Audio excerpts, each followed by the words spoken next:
Okay बच्चों, LCM और HCF के बहुत इंपॉर्टेंट क्वेश्चन कर रहे हैं क्योंकि बच्चों को दिक्कत ये आ रही है कि उन्हें पता ही नहीं लग रहा है कि कब एलसीएम लेना है और कब एचसीएफ लेना है। अभी मैंने देखा सारे बच्चों ने क्या कर रखा है, इसी क्वेश्चन में एचसीएफ ले रखा है, निकाल रहे हो एचसीएफ। और यहाँ पे क्वेश्चन क्या लिखा है, find the least number which when divided by this this this. अब एक बात बताओ, विच व्हेन डिवाइडेड बाय दिस का मतलब क्या है कि वो जो नंबर है वो 35 के भी टेबल में आना चाहिए, 56 के भी टेबल में आना चाहिए और 91 के भी टेबल में आना चाहिए। इसका मतलब वो नंबर इनसे तो बड़ा ही होगा। और एचसीएफ हमेशा छोटा होता है, नाम का ही एचसीएफ है लेकिन वो छोटा होगा। और एलसीएम नाम का ही लीस्ट कॉमन मल्टीपल है लेकिन वो नंबर एलसीएम बड़ा होता है उन नंबरों से भी। ठीक है, तो मुझे पता लगा कि इनका निकालना है एलसीएम, एलसीएम निकालना। अब मैं एक बहुत आसान क्वेश्चन दे रहा हूँ, उसके जरिए सारा कंसेप्ट क्लियर करता हूँ। मैंने बोला कि एक सबसे छोटा नंबर बताओ, समझना चाहिए कि सबसे छोटा नंबर बताओ जो 15 और 20 के टेबल में आता हो और रिमाइंडर मुझे दे रहा हो 3, रिमाइंडर मुझे दे रहा हो 3। मैंने बोला x एक ऐसा छोटा सा नंबर है, रिमाइंडर 3 दे रहा। चल तू यहां तक पहुंच गया तो हो गया भाई तेरा, तू रिमाइंडर जोड़ देना 3, 63 कर दे। अगर मैं 63 को 15 से करता हूं तो 63 बच रहा है। अगर मैं 63 को 20 से करता हूं तो रिमाइंडर 3 बच रहा है। तो मतलब कुछ नहीं करना, मुझे सबसे पहले लेना है एलसीएम, सबसे पहले लेना मुझे एलसीएम, और एलसीएम लेके जो भी रिमाइंडर बच रहा था ना उसे ऐड कर दूंगा भाई मैं। अगर वो रिमाइंडर मैंने ऐड कर दिया बताओ तो वही तो एक्स्ट्रा बचेगा। वो जो 60 था, जो मैंने 60 निकाला एलसीएम लेके, एलसीएम लेके जो मैंने 60 निकाला वो तो उन दोनों के टेबल में आता है लेकिन मुझे तो फिर भी रिमाइंडर बचवाना है। तो जितना रिमाइंडर बचवाना उतना मैं ऐड कर दो ना। 3 बचवाना था तो 3 ऐड कर दिया, क्योंकि 60 तो पूरा पूरा जाएगा ना, मुझे तो रिमाइंडर चाहिए। तो रिमाइंडर, इसकी ट्रिक सिंपल ही है कि अगर आपको रिमाइंडर चाहिए तो रिमाइंडर आप ऐड कर दो यहाँ पे। तो कब? एलसीएम लेने के बाद, एलसीएम लेने के बाद रिमाइंडर आपको ऐड करना है, लीस्ट नंबर। तो अब जल्दी से इसका एलसीएम निकालेंगे हम लोग, ध्यान से देखना एलसीएम कैसे निकालेंगे। तो मैंने देखा 35, 56 और मैंने लिखा 91। तो ये है 5 इंटू 7 और ये है 7 इंटू 8, को प्राइम लिख रहा हूँ सीधे, और ये है 7 इंटू 13। क्या 5, 8, 13 में कोई कॉमन फैक्टर है 1 के अलावा? नहीं है। तो इसीलिए मैं इसको स्प्लिट नहीं करूंगा, इसको मैं स्प्लिट नहीं करूंगा। तो मैं कैसे लूंगा एलसीएम? इसका एलसीएम लिखूंगा मैं 7 तो तीनों में, 5, 7, 8, 13 मल्टीप्लाई कर दो, आएगा 36, 40। आएगा कितना? 36, 40। ठीक है, अब वैसे भी कर सकते हो, ध्यान से देखो। इन दोनों को पहले कर दो 40, फिर आप इन दोनों को कर दो। ठीक है, तो क्वेश्चन इस तरीके से हो जाएगा। ओके, अब क्या करना है, ये नंबर सबसे छोटा नंबर है, ध्यान से समझना। मैं इसका डबल ले रहा हूँ मैं, 7280, 7280। ये भी एक ऐसा नंबर है, ये भी एक ऐसा नंबर है जो इससे भी डिवाइड हो रहा है, इससे भी डिवाइड हो रहा है, इससे भी डिवाइड हो रहा है, लेकिन सबसे छोटा नहीं है। मैंने क्या बोला, मुझे सबसे छोटा चाहिए, तो यही है। ये सबसे छोटा नंबर है जो इन तीनों से डिवाइड हो रहा है, लेकिन अभी रिमाइंडर थोड़ी दे रहा है। रिमाइंडर कितना दे रहा है मुझे? 7, तो वो होगा 3647। ओके, तो आप इसे उतार दो। 776 और 18। ठीक है बच्चों, मैं आपको एक और स्मॉल कंसेप्ट बताता हूँ, बहुत इंपॉर्टेंट कंसेप्ट है कि जो भी एलसीएम होता है ना, जो भी एलसीएम होता है उसके अंदर एचसीएफ होता है ऑलरेडी। जैसे मैं 2 नंबर लिखता हूँ यहाँ पे, 6 और 9। बताना दोनों का एलसीएम कितना आएगा? तो एलसीएम बताओ। हाँ, 18। और एचसीएफ बताना इसका 3। तो 18 के अंदर क्या 3 इंक्लूड है? क्या 3 का फैक्टर है 18? मतलब 18 का फैक्टर है 3। तो हमेशा याद रखोगे कि एलसीएम का फैक्टर जो होगा, एलसीएम के जो भी फैक्टर्स होंगे उसके अंदर एचसीएफ होगा, इंक्लूड होगा, उसके अंदर होता है, बैठा रहता है। तो अब एक क्वेश्चन और छोटा सा आता है कि क्या 760 अगर एलसीएम है और एचसीएफ जो है मेरा 18 है, तो क्या ऐसा हो सकता है? बिल्कुल नहीं हो सकता। पूछो कैसे? इसका डिजिटल सम कितना है? 9। इसका डिजिटल सम कितना है? 13, मतलब 4। तो ये तो कभी हो ही नहीं सकता। डिजिटल सम सेम होना चाहिए एक तो। दूसरी चीज, ये तो सबसे पहले तो लिखोगे नो। अगर स्टेटमेंट में आया तो पहले लिखो no, because LCM contain it, LCM have a factor of HCF. कई बच्चों ने अच्छा भी लिखा है, कई बच्चों ने लिखा है कि एलसीएम इंक्लूड या एलसीएम कंसिस्ट ऑफ एचसीएफ, कि एलसीएम के अंदर एचसीएफ होता है। और खुद देख लो है। और ये भी चीज याद रखोगे कि ऑप्शन से भी, मैं अगर आपके एग्जाम में तो ऑप्शंस आते हैं, तो ऑप्शन से कैसे करोगे? मैंने देखा 180, इनमें से किसके टेबल में 180 आ सकता है? 30 की। तो 30 है, 30 इज द आंसर। लेकिन ऑप्शन नहीं है। क्या है? ऑप्शन नहीं है। आपके में तो ऑप्शन अच्छा, आएंगे, option नहीं है, मतलब हाँ। हाँ, मैं 10th क्लास की बात कर रहा हूँ कि 10th क्लास में तो ऑप्शन नहीं है। तो अब कैसे किया जाएगा?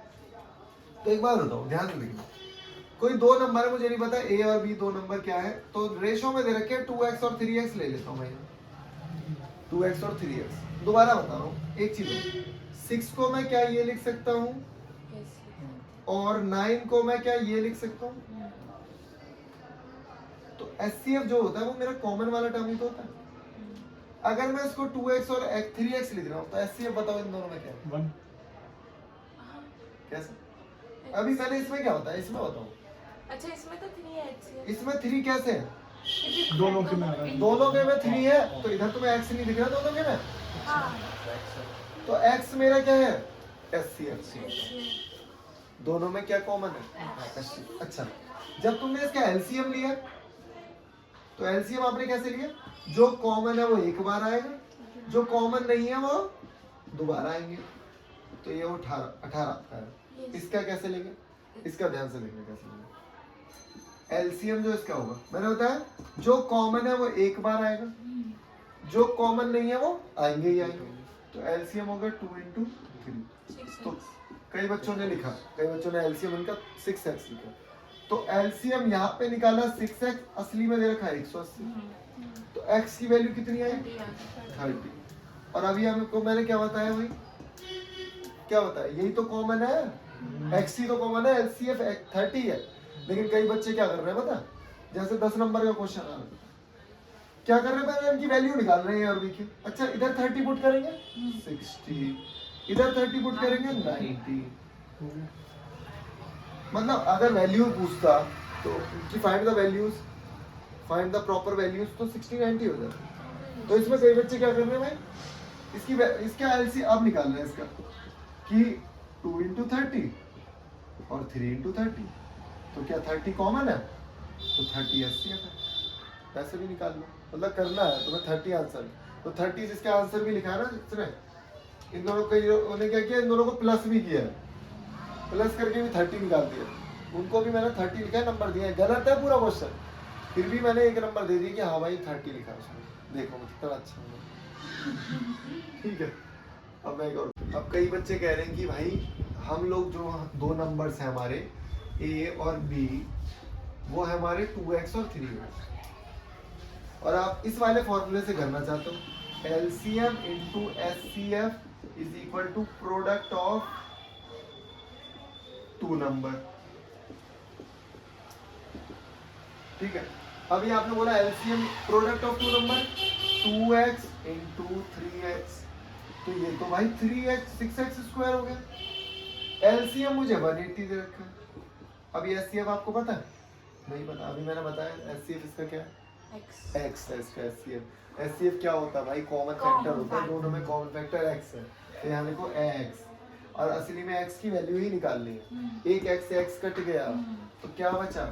x यहाँ पे, और जो 6 था, लो जी यहाँ 6 आ गया, तो x 30 आ गया। ठीक है, इससे कोई बड़ी वैल्यू होती है। Find the least number which is divisible by all the numbers from 1 से 10। मतलब वो नंबर 1 से भी होना चाहिए, 2 से भी, 3 से भी, 4 से भी, 5 से भी, 6 7 8 9 10। अगर पता है मैं आपको ऑप्शन दूं, ऑप्शन देता हूँ चलो मैं 2540 2520 2530 257 मारो तुक्के।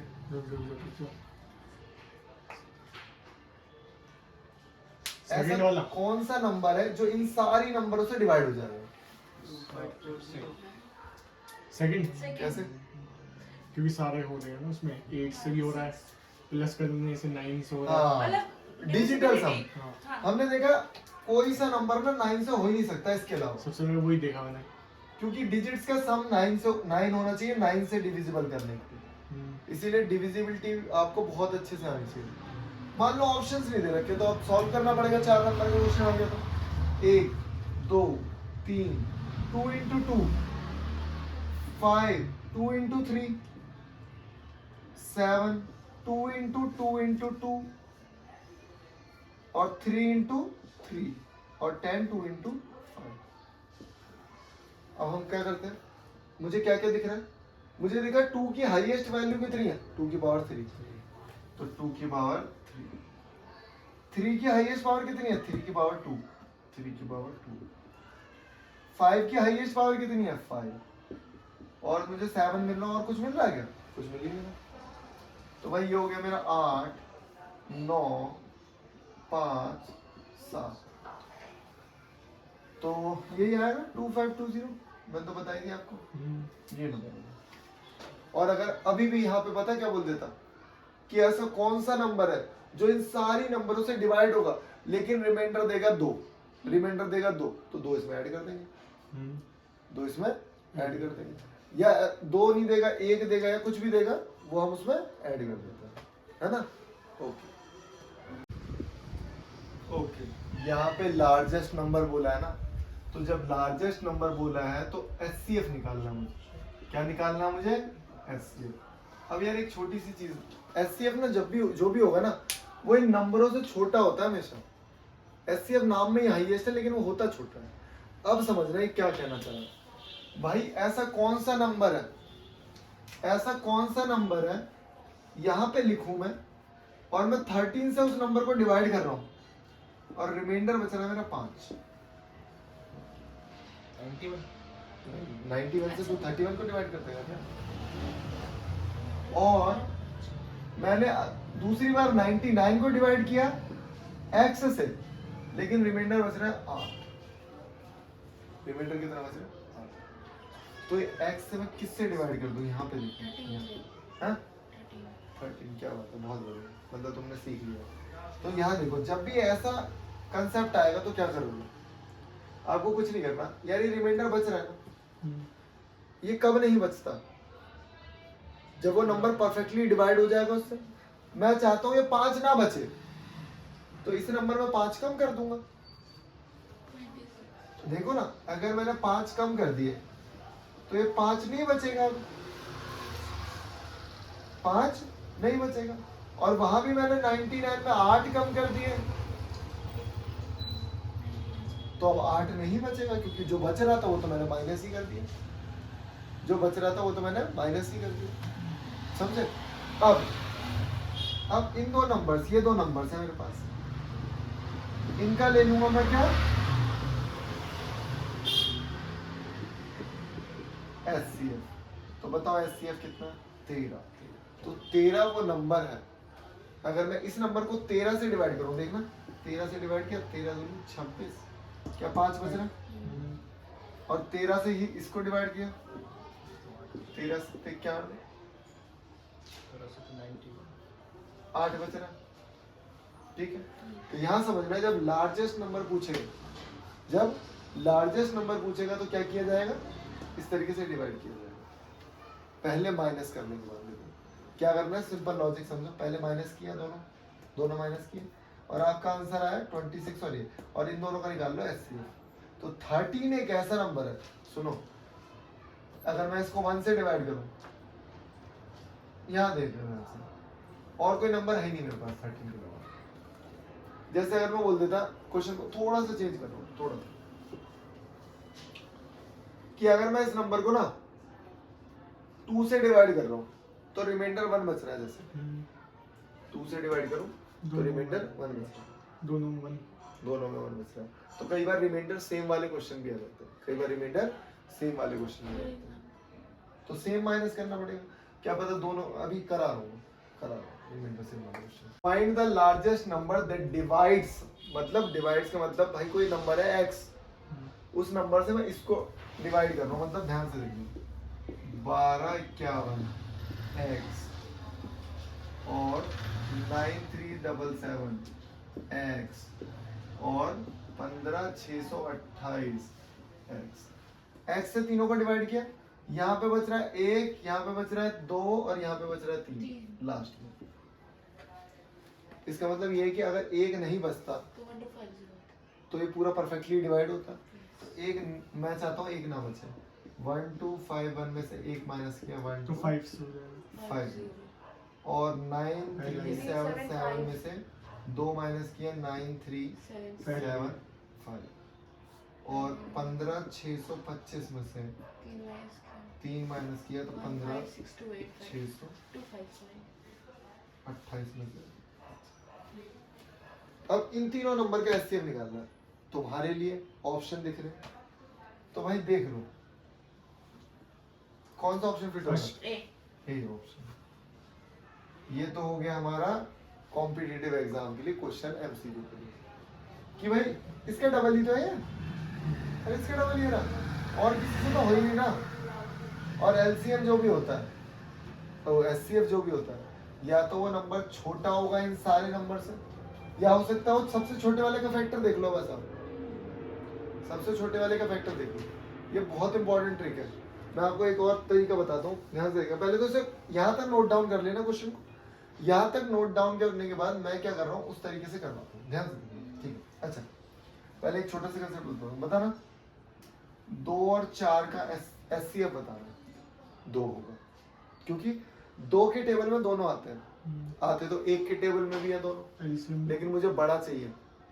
तो हो सकता है एचसीएफ जो होगा या तो वो छोटा वाला नंबर होगा या उससे भी छोटा होगा। जैसे मैंने बताया, ध्यान से देखना, मैंने बोला 12 और 18, इनका बताओ एचसीएफ क्या है। इसका 3 6 आते तो 3 के में भी है, आते तो 2 के में भी है, हाईएस्ट कॉमन फैक्टर मुझे तो हाईएस्ट चाहिए तो 6। हाईएस्ट क्या है वो नंबर 6। एलसीएम 3 होता। एलसीएम 3 नहीं होता भाई, 18 दूनी 36 होता। अच्छा यही तो समझा रहा हूँ, यही समझा रहा हूँ, समझो। एलसीएम मैंने बताया 36 और एचसीएफ बताया मैंने, एचसीएफ बताया मैंने, क्या बताया आपने 6। कि भाई एचसीएफ जो होता है ना, या तो वो नंबर से छोटा होगा दोनों में से, या वही हो सकता है जैसे 2 और 4 का बताया आपने कि 2 ही है, छोटा वाला नंबर भी हो सकता है। तो एचसीएफ कभी बड़ा नहीं हो सकता। और एलसीएम दोनों में से जो बड़ा नंबर है ना उससे भी बड़ा हो सकता है या बड़ा वाला नंबर हो सकता है। ये कंसेप्ट बहुत लॉजिकल है, ये सबके समझ में आते नहीं है। चलो अब हम हटाते हैं ऑप्शन, अब हम हटाते हैं ऑप्शन और सॉल्व करने की कोशिश करते हैं। ध्यान से देखिए, अब लिया कैसे जाएगा। यहाँ तो मैंने तुम्हें बता दिया कि माइनस करना है, और ये माइनस करके नंबर जो आएंगे वो मैं लिख दूंगा। माइनस करके नंबर जो आएंगे, नंबर लिख दिया मैंने 0, यहाँ पे क्या आएगा 5 और यहाँ पे 5। तो पहला तो होता है गैप मेथड, इनका गैप देखो, इनका गैप देखो और उसका निकाल दो एलसीएम, उनका निकाल दो एचसीएफ, उनका भी एचसीएफ ढूंढ दो। दूसरा यूक्लिड ने बताया था, वो कर लेते हैं एक बार। यूक्लिड ने बताया था, जो भी आपको बड़े नंबर दिख रहे हैं ना, ये दिख रहा है मुझे 9375 था, इसको डिवाइड करूंगा, करते हैं डिवाइड, कितना आएगा 9375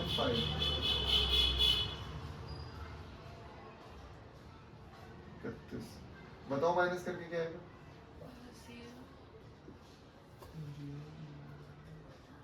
ये 12 5 2 और 6 है ना। और अगला स्टेप क्या होता है, ये जो यहाँ लिखा है ना उसको यहाँ लिख देते हैं, फिर माइनस करूंगा, फिर 6 250 कितना आ रहा है?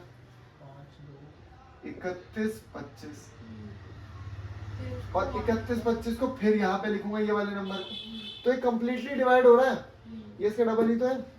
तो यहाँ जो लास्ट में नंबर बढ़ेगा या तो ये हो सकता है या तो ये हो सकता है। और अभी मैंने क्या सिखाया भाई, एचसीएफ ना हमेशा हमेशा क्या होगा, छोटे वाले नंबर से छोटा हो सकता है या तो हो सकता है वही उसके बराबर है ना।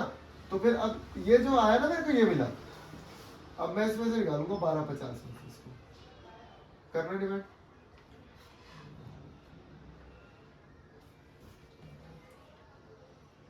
टूजा कर दे, टूजा किया तो कितना है? 2500 क्या है माइनस करते 625 ये तो उसका डबल ही है। और यहाँ पे लिख देते हैं, तो ये हो गया। तो जो सबसे इधर आएगा मेरा, यहाँ पे जो लास्ट में डिवाइजर होगा ना वो ये 625। ठीक है, मतलब एनसीईआरटी का एग्जाम्पलर है, बहुत इंपॉर्टेंट क्वेश्चन है, कभी भी आ सकता है एग्जाम में।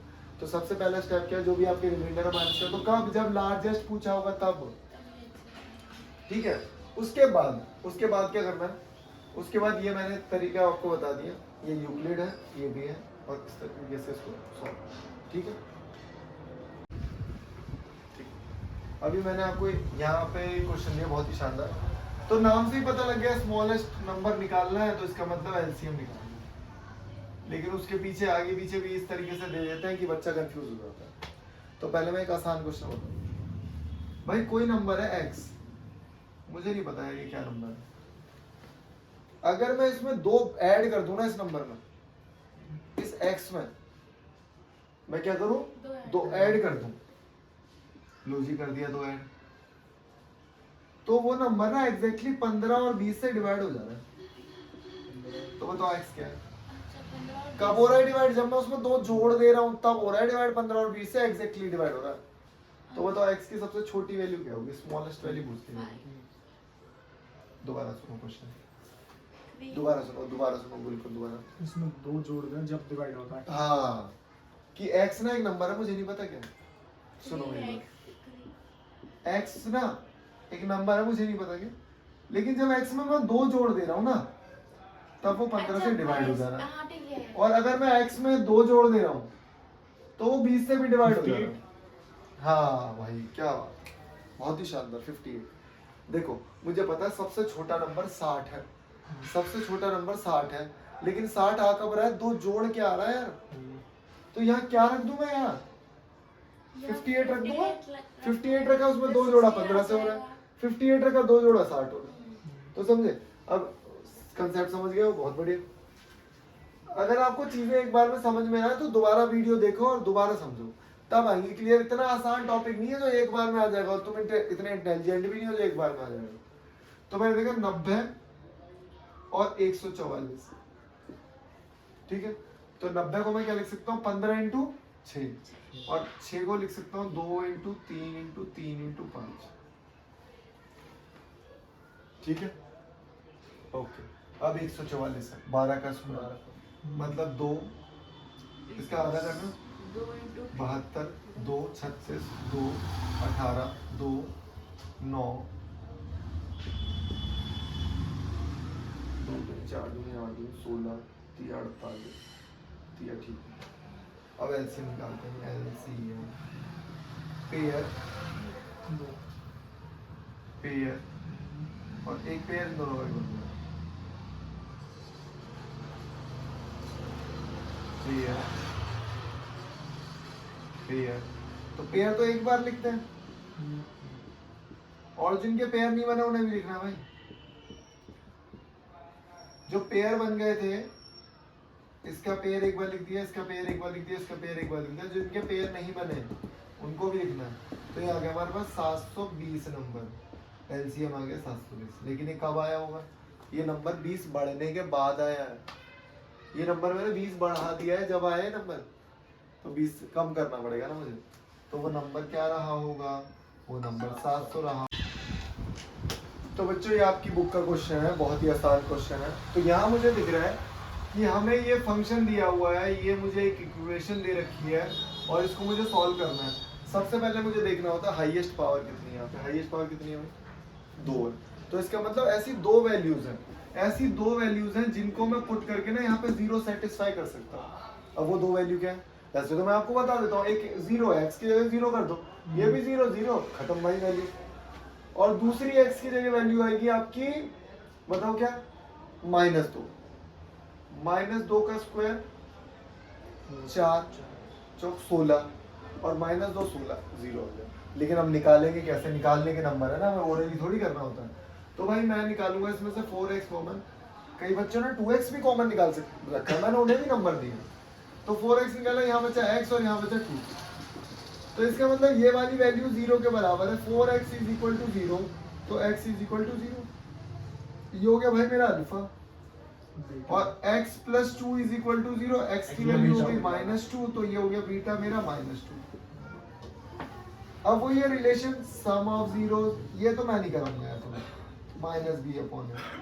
प्रोडक्ट ऑफ जीरो उधर ऊपर लिख भी सकते हो, प्रोडक्ट ऑफ जीरो, ये c/a। ठीक है, तो ये अल्फा प्लस बीटा दोनों को प्लस कर दो भाई, -2 और यहाँ पे वैल्यू कितनी है? -8/4 -2 बराबर -2। अल्फा और बीटा 0 × 2 0 ही आएगा। सी की वैल्यू क्या है? 0। अब आपको ऐसा लग रहा होगा सी की वैल्यू 0 कहाँ से भाई? अरे सी है ही कहाँ इसमें? कांस्टेंट है ही नहीं। जो कांस्टेंट अकेला टर्म होता है ना उसे ही सी कहते हैं हम लोग, तो वो तो है ही नहीं यहाँ पे। तो प्रॉपर प्रूफ हो गया हमारा। प्रॉपर करना है इस तरीके से। यहाँ लिख भी सकते हो sum of zeros equal to this product of zeros. जिसने ये भी किया मैंने उसे मार्क्स दिए हैं, ठीक है। ओके, तो कई बच्चों ने वैसे इसमें आइडेंटिटी भी लगाई है। अब मान लो आपको कुछ भी नहीं आ रहा, आप बेसिक सब कुछ भूल गए, तो लेकिन ये वाला टर्म आएगा कैसे? यहाँ पे पहुंच जाया करो। तो मैंने देखा अल्फा प्लस बीटा का अगर मैं होल स्क्वायर निकाल दूं तो वो होगा अल्फा का स्क्वायर प्लस बीटा का स्क्वायर 2 + 2 अल्फा बीटा। तो आप कह सकते हो अगर 2 अल्फा बीटा को मैं इधर ले आऊं तो क्या हो जाएगा मेरा? अल्फा प्लस बीटा का whole square -2 alpha beta = alpha square plus beta square. कई बच्चों ने इसे आइडेंटिटी की तरह यूज कर लिया, कि मतलब उन्होंने यही रट लिया। तो भाई इतना भी मत रटो इसको। अच्छा, ये भी पता है हमें कि अल्फा प्लस बीटा क्या होता है भाई? -b/a। तो मैंने देखा अल्फा प्लस बीटा की वैल्यू -b/a है, तो -b क्या है? -4/k। और अल्फा इंटू बीटा भी पता मुझे, प्रोडक्ट ऑफ जीरो क्या होता है? c/a। तो c की वैल्यू कितनी है? 4/k। लेकिन दोनों में फर्क है, एक में माइनस है, तो वो ध्यान देना। तो मैं यहाँ पे लिखूंगा -4/k का स्क्वायर -2 × 4/k। और यहाँ पे मेरे को वैल्यू दे रखी है 24। यहाँ पे मुझे वैल्यू दे रखी है 24। अब इसे सॉल्व करते हैं, कुछ नहीं, ये हो जाएगा भाई 16k स्क्वायर -8k और यहाँ पे 24। तो सबसे पहला काम मैं क्या करूंगा? 8 को लूंगा कॉमन, 8 को लूंगा मैं कॉमन, तो यहाँ आएगा 2/k स्क्वायर -1/k और ये 24। मैं इजी तरीका बता रहा हूँ, 8 को उससे डिवाइड कर दो तो वहाँ 3 बचेगा। तो 2/k square -1/k square = 3। LCM ले लो तो ये हो जाएगा भाई 2 नहीं k स्क्वायर k, यहाँ पे k स्क्वायर। कोई दिक्कत? ठीक है ना? ओके, 3 को उधर भेज दो, तो 3k स्क्वायर = 2 - k। अब इसको मैं यहाँ कर देता हूँ, 3k square plus k +k +2 -2। ठीक है, ये इक्वेशन बनी हमारी। अब इसको मैं थोड़ा सा रब करके, हाँ क्वाड्रेटिक बन गई, कर सकते हैं आप। इसको मैं रब कर दे रहा हूँ, ये तो सब आपने नोट कर ही रखा है। तो 3k square + k - 2 = 0। 3k square + 3k - 2k -2। इसमें से कॉमन निकालो, 3 बाहर लिया, k बाहर लिया, k + 1। यहाँ से -2 बाहर लिया, k + 1। तो k + 1 की वैल्यू 0 और 3k - 2 की वैल्यू 0। तो k की वैल्यू आई -1 और k की वैल्यू आई 2/3। जिन्होंने ये किया है मैंने उसको मार्क्स दिया। आंसर निकालना पड़ेगा, सॉल्व करना पड़ेगा।